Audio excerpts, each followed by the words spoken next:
The shuttle jolted as it pierced Keplerian Six's dense upper atmosphere, the exterior hull groaning under turbulent drag. Commander Riley Knox leaned back in her seat, arms folded, helmet cradled in her lap. She didn't flinch. She'd faced re-entry firestorms worse than this with nothing but a smile and a snapped gumstick. Approaching Outpost Zeta 9, chimed the autopilot. Touchdown in 1 minute. Biohazard protocols active. Proceed with internal calibration. Riley ignored the voice. She was more interested in the flickering hologram hovering above her wrist, a field report titled Velgrin, Category Omega Predator. Words like non-communicative, shape-adaptive, and zero empathy index scrolled past in blood-red type. She closed the file with a sigh. Every time they find something scarier than the last, they give it a color in a cage. Outpost Zeta 9 sat at the edge of a jungle that breathed like a living thing. Towering black-leafed flora twisted skyward, their trunks pulsing faintly with bioluminescence. A fortified dome stood in stark contrast, sterile, chrome-plated, built by species too scared to look the forest in the eye. A Caltheran greeted her at the airlock. Tall, translucent-skinned, and wearing an expression that seemed carved from glacier. "Commander Knox," he said, voice resonant and cool. "Arch-Scientist Thrallcage requests your immediate compliance with our orientation procedures." "Let me guess," she said, stretching her arms as she stepped inside. "Don't touch the monster. Don't talk to the monster. Don't breathe near the monster." His eyes narrowed. "Do not enter Zone A0 under any circumstance. The Velgrin is not to be approached, interacted with, or observed beyond remote surveillance. Containment is absolute." She gave him a lazy two-finger salute. Crystal clear. Orientation was a mix of hollow warnings and high-stress footage. Drones vaporized. Security teams gutted mid-transmission. Always off-screen. The Velgrin itself appeared only as a shifting mass of darkness, its form adapting with uncanny precision. The only constant, those glowing, molten gold eyes. "Surveillance audio has picked up nothing intelligible," the instructor added. "No signs of language, empathy, or restraint. It doesn't feed. It learns." Riley raised her hand. "So what does it do when it's not killing?" "Silence." The instructor shifted uncomfortably. "Observed behavior indicates dormancy. It remains motionless for days. Like a cat." "Commander." "Just saying." That night, the outpost lights dimmed, leaving only faint security pulses in the halls. Riley lay awake on her bunk, eyes on the ceiling, thoughts circling like low-orbit satellites. A faint noise crackled from her terminal. Static, then. A soft whimper. She sat up. Another whimper. Like a wounded pup. High-pitched, tremulous. The audio file bore a timestamp and source, Zone A0. She glanced around. No alarms. No alerts. Just the sound, subtle, helpless, wrong.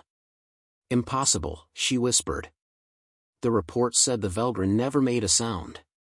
Riley moved like a shadow through the corridor, her boots silent against the floor. She wore her exosuit sans plating, mobility over armor. One tranquilizer rifle, one med kit, one drone sphere orbiting her shoulder like a curious child. The gate to Zone A0 was sealed with 6 redundancies. She bypassed them with a mix of charm, override codes, and a convenient fault in the Caltheran security philosophy. They didn't account for human recklessness. The air in the jungle was thick with pheromonal discharge. Her suit's filters whirred as unseen insects sang in tones too low for most species to hear. "Thermal," she whispered. The drone pulsed silently. One large heat source, 50 meters ahead, motionless. She stepped into the underbrush. It loomed like a nightmare draped in shadows. At first, Riley thought it was dead. The Velgrin lay curled beneath a ridge, ribs exposed, dark ichor pooling around a deep wound in its flank. One eye, too large, too gold, flicked toward her. Its body shimmered faintly, trying to replicate her upright posture but failing. Her grip tightened on the tranquilizer. Don't make me shoot you, big guy. It didn't move. She took one step closer. The Velgrin inhaled, shallowly, then tilted its massive head to the left, mimicking the angle of hers. You're kidding. No growl. No charge. Just a slow, deliberate blink. She lowered the rifle.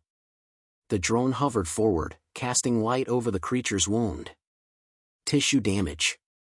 Clean slice. Not self-inflicted. What cut you? A low, pulsing chirp emerged from deep in the Velgrin's throat. Not a threat, a response. She realized, slowly, it was imitating the drone's hum. You're not just copying movement. You're learning sound. The Velgrin blinked again. Once. Then shifted its position slightly to mirror her crouch. Riley slowly reached into her pouch and tossed a protein bar near its feet. The creature didn't eat it. But it nudged it with its nose, gently, then looked back up at her. A test. Riley exhaled. You're not a predator. Not right now. Back at the outpost, alarms blared. Unauthorized zone breach, boomed a mechanical voice. Human presence detected in anal. Security lockdown initiated. Thrall Cage stood in the central command hub, claws flexing. He watched the thermal feed, one red, human, one larger, Velgrin, unmoving, meters apart. She made contact, he said, more to himself than the others. Shall we dispatch the suppressor unit? An aide asked. He paused. No, he said finally. We observe. If she dies, the council will have proof. And if she doesn't? Thrall Cage's expression darkened. Then we were right to fear them. Riley stayed with the creature until dawn painted the canopy in blues and golds. It had not lunged. Not roared. It merely watched her, as curious about her as she was about it. She stood slowly. I'll be back tomorrow. It didn't follow. Just tilted its head again, mirroring her wave. As she walked back toward the outpost's edge, rifle slung low, the audio channel buzzed again. Another whimper. But this time, accompanied by a deep, slow rumble. Laughter. Human laughter. Echoed back, perfectly, in a voice not her own. Riley stopped cold. Oh, that's new. The jungle was quieter on the second night. Not silent, Keplerian 6 was never truly still, but subdued, like the wilderness itself was holding its breath. Commander Riley Knox stood at the fringe of Zone A0, one boot resting against a gnarled root, helmet clipped at her hip. Her drone hovered above, silently scanning, ready to broadcast anything unusual. Inside her pack, 2 med kits, a water capsule, and an old harmonica. Just in case. Visual on target, the drone whispered. Same position as yesterday. Minimal movement. No signs of aggression. She stepped past the security perimeter again, not even bothering to hide her entrance this time. The Accord had already flagged her for breach. No point pretending now. The Velgrin lay beneath the same ridge, eyes glowing dimly in the gloom. Its wound had dried into a jagged scab, black and crystalline. It watched her approach without shifting. She crouched a safe distance away and unwrapped a protein strip. Figured you wouldn't eat this, she said, tearing a piece for herself. But it felt rude not to offer. The creature didn't respond. But when she bit into the food, it opened its mouth just slightly, no teeth bared, just motion. Mimicry again. Riley chewed in silence, observing every twitch. There was no tension in its body, no taut readiness to pounce. Just stillness, waiting. You're not what they think you are, she said. It tilted its head, right side this time, not the left. A new variation. She ran her gloved hand through the soil, scooping up a patch of earth and letting it fall in a fine stream. The Velgrin copied the motion with its paw, slower, heavier, more deliberate. You're playing. It turned its gaze to the harmonica sticking out of her pouch. She hesitated. Then pulled it out, thumbed the edge. You recognize this? No response. Riley raised the harmonica to her lips and played 3 soft notes, a simple tune, imperfect. The Velgrin didn't mimic the sound. Instead, it leaned forward, nostrils flaring, head gently bobbing in time with the rhythm. It wasn't copying. It was listening. She stopped. The silence that followed was thick. Then it made a low, hollow note, not with its throat, but by dragging one claw across a tree trunk in the same tempo. "Damn," she whispered, eyes wide. "You're not just repeating. You're sinking." At Outpost Zeta 9, the command hub was electric with tension. Thrall Cage stood over a live feed, watching Riley's interactions. His aides whispered in clipped, panicked tones.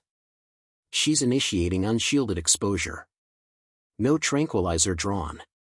No armor. She's playing music?"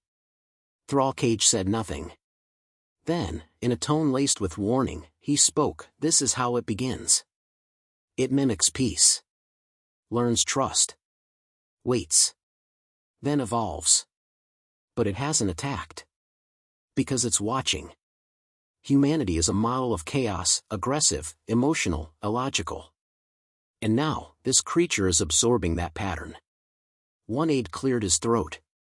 "Should we engage suppression protocol?" He stared into the monitor. "Not yet. We record. We show the council. We let the humans damn themselves with their own actions." Back in the jungle, Riley lay on her back, eyes tracing the stars beyond the canopy breaks. "You don't sleep, do you?" she asked the Velgrin, who had not moved in an hour, save for its breathing. "Or maybe you do. Just not like we do." The Velgrin slowly reclined its body into a curled shape. It didn't close its eyes, but its muscles softened, limbs folding in. She smiled. Memories surfaced as the forest hummed around them. She was 5 years old again, staring into the eyes of a stray pit bull under her porch. It had been bloodied, one ear torn. Everyone told her to stay back. Instead, she'd offered it a blanket. It hadn't bitten. She never forgot that. Some creatures fought because they had no other option. Not because they wanted to. The Velgrin's body stirred. It rose slowly and walked toward her. Not with menace, but deliberate caution. She didn't flinch. It stopped a few feet away and extended one massive limb. Riley noticed its claws, capable of slicing through steel, were retracted. It gently tapped the harmonica. "You want to hear more?" She obliged. Soft notes filled the air, longer this time, experimental. The creature tilted its head, then echoed the first 3 notes by clicking its jaw at matching intervals. "Damn genius," she said, half laughing. Then her drone pinged. Loud. Urgent. Motion detected. 2 aerial signatures inbound. Armed. She stood. "They're coming for you." The Velgrin didn't react. 2 drones zipped into the clearing, sleek in black, weapons extended. Behind them, the dull thrum of hovercraft engines. Riley stepped in front of the creature, rifle slung but hands raised. "Back off," she shouted at the drones. "No threat here. You fire, and you trigger a war of assumptions." The drones scanned, lights strobing across both of them. Riley stood her ground. Then, slowly, the Velgrin stood behind her, straight, upright, spine extended in a way she hadn't seen before. It copied her posture again. Legs planted. Arms relaxed. One drone began recording. The feed beamed live back to the Accord. Inside the command room, silence ruled. The Velgrin, the apex predator of Keplerian 6, stood beside a human, not as beast and master, but as mirror and equal. The implications landed like a meteor. "We can't ignore this," one of the aides whispered. Thrall Cage's expression tightened. "We can't allow this." Riley didn't lower her hands until the drones retreated. She turned slowly to the Velgrin. "You okay?" It blinked once. Then sat. She dropped to one knee and touched the ground between them. "You protected me." That wasn't mimicry. That was choice. It gently touched the same patch of soil. And for the first time, Riley saw something new in those molten eyes. Not hunger, not confusion, recognition. Back inside the outpost, she entered under armed escort, but she was calm. No panic. No regrets. Thrall Cage met her in the decontamination chamber. His voice was a low growl. "You've endangered the Accord." She met his gaze. "No. I proved we've been wrong." Behind her, the Velgrin's image replayed on a dozen screens, standing, still, calm. Learning. Becoming something else entirely. Not a weapon. Not a monster. An echo of humanity. The chamber lights flickered as the council convened on Teleris Prime. 47 delegates from every Accord species hovered in their seats, translucent or scaled, digitized or organic. Above them, the projection feed played on a loop, Riley Knox standing unarmed beside the Velgrin. The footage had been broadcast across the Accord. Every citizen had seen it. Every government had debated it. Now they would judge it. Thrall Cage stood at the center podium, arms behind his back, his voice unwavering. "You've all seen the footage. You know the danger. The Velgrin mimics. It adapts. And now, through human contact, it has mimicked restraint. Emotion. Empathy." He paused, letting the words settle like poison. "This is not connection. It is replication. A creature of pure adaptation now possesses a human blueprint. That makes it more dangerous, not less." He turned toward the human delegation. Riley sat in silence, her hair still matted with Keplerian soil, her hands folded, eyes locked on the council, not flinching. "We are not here to debate novelty," Thrall Cage continued. "We are here to decide whether to end this, before it becomes uncontrollable." Riley rose, uninvited. Gasps murmured through the chamber. The Caltheran delegate bristled. "Commander Knox, you are not authorized to speak." "I'm not asking." The human ambassador leaned forward. "Let her." Thrall Cage stepped back with a slight nod, his expression unreadable. Riley faced them. "You're right about one thing," she said, clear and calm. "The Velgrin is learning from us. But what you don't understand is, so are we." A few delegates shifted in their seats. "For centuries, your Accord operated on a single principle: control what you fear.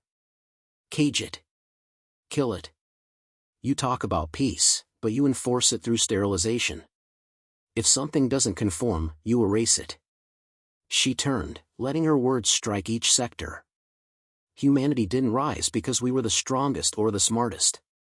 We survived because we did something most species can't: we empathized with things we didn't understand. We looked at the predator and said, what if it just needs a chance?"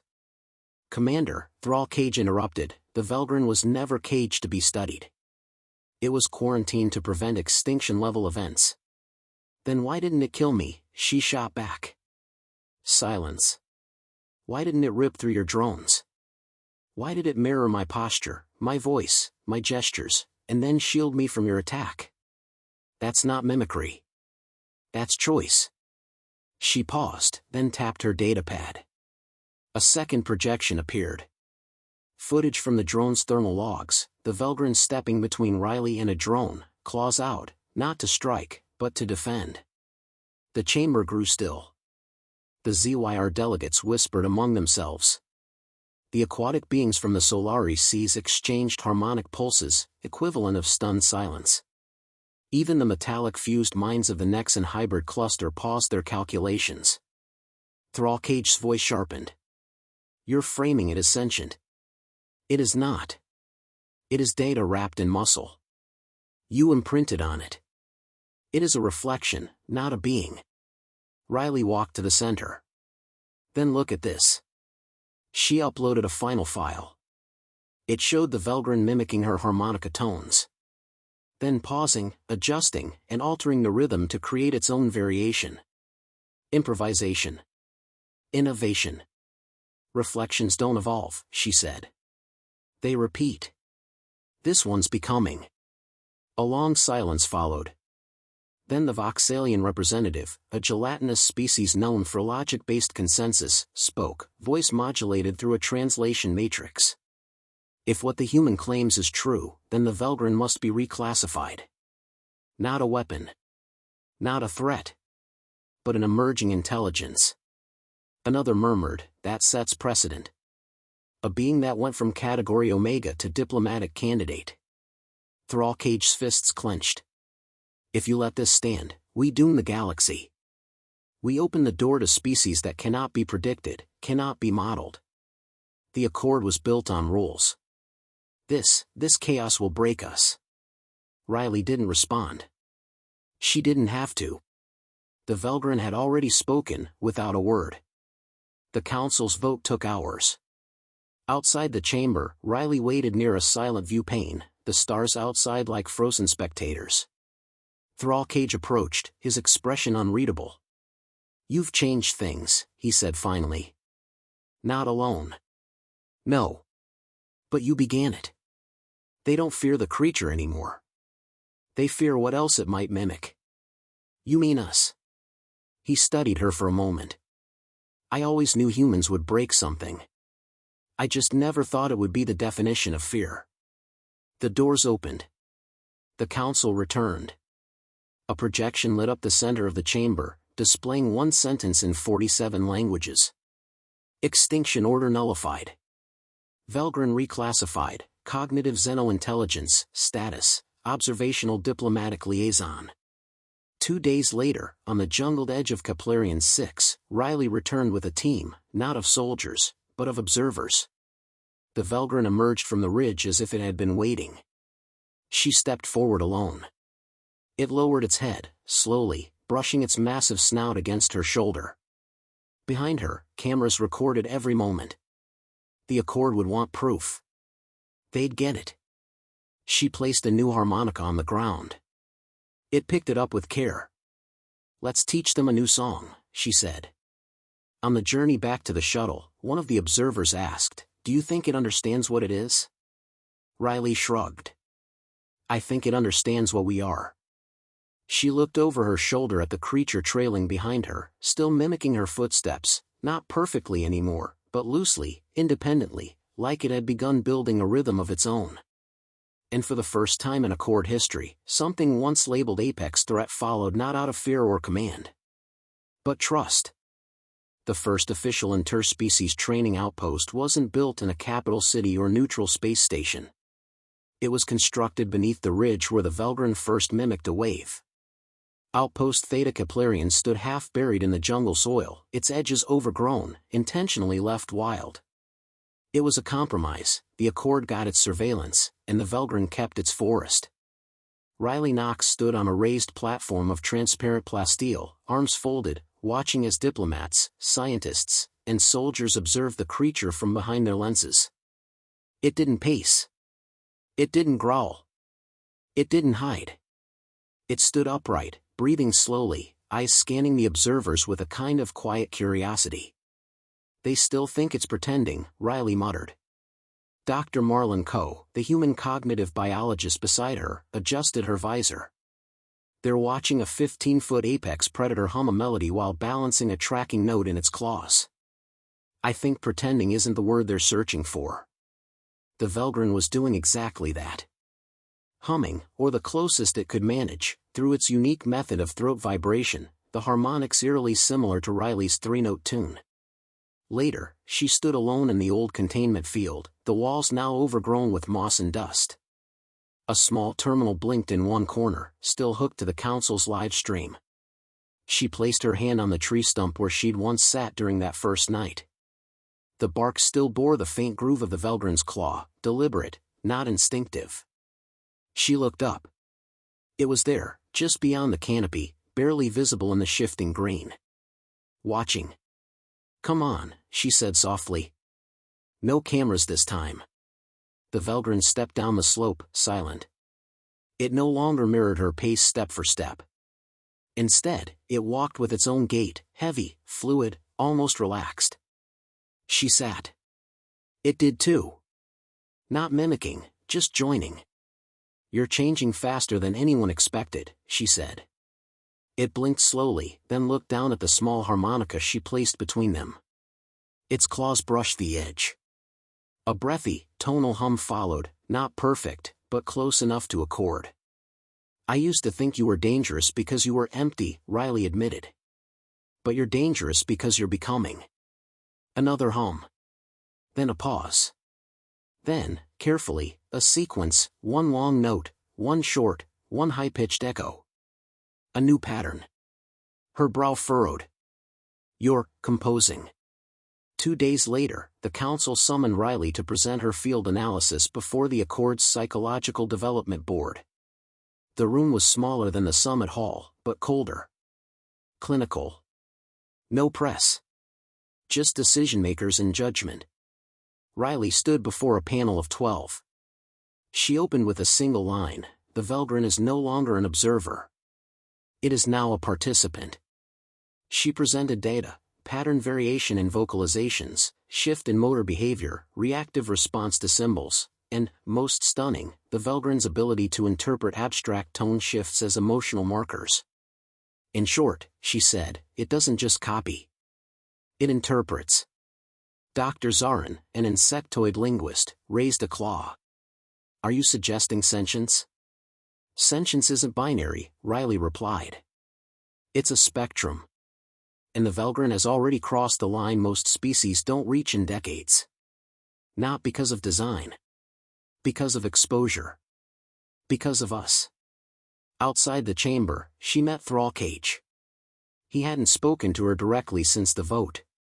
"Still think it's just a mirror?" she asked. He studied her in silence for a moment before answering. "Mirrors are useful. They show us what we are.